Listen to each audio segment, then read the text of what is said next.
Топла облека, напитоци, храна и средства за хигиена. Црвен крст и Центарот за социјални работи Штип им поделија пакети на безпомошните изнемоштени лица кои немаат услови за живење за време на сибирскиот студ.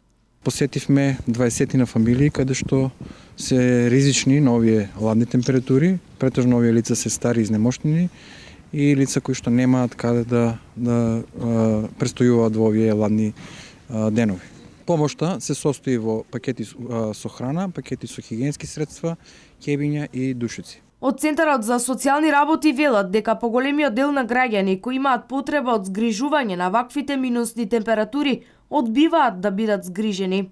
Центарот за социјална работа излезе на терен во четвртокот, ги посети сите семејства кои што ни се во ризик. Баравме истите да се изјаснат дали сакаат да бидат згрижени во период од 7 дена. Најголемиот дел кажаа дека не сакаат да бидат згрижени, затоа ги посетуваме да видиме како се справуваат со студот и донираме воедно пакети заедно со Црвениот крст. Ниту едно лице не е згрижено, останаа да живеат во своите скромни домови.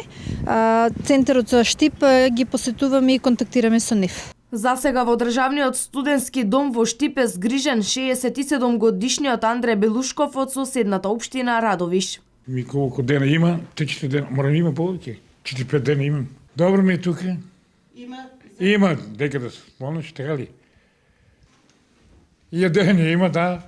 Ужасна беше гледката и кај 70 годишниот Трајко Велковски од Новосело, кој на минус 15 степени се грее на керамида и вели дека ваква студена зима не памти, а одбива и да биде згрижен.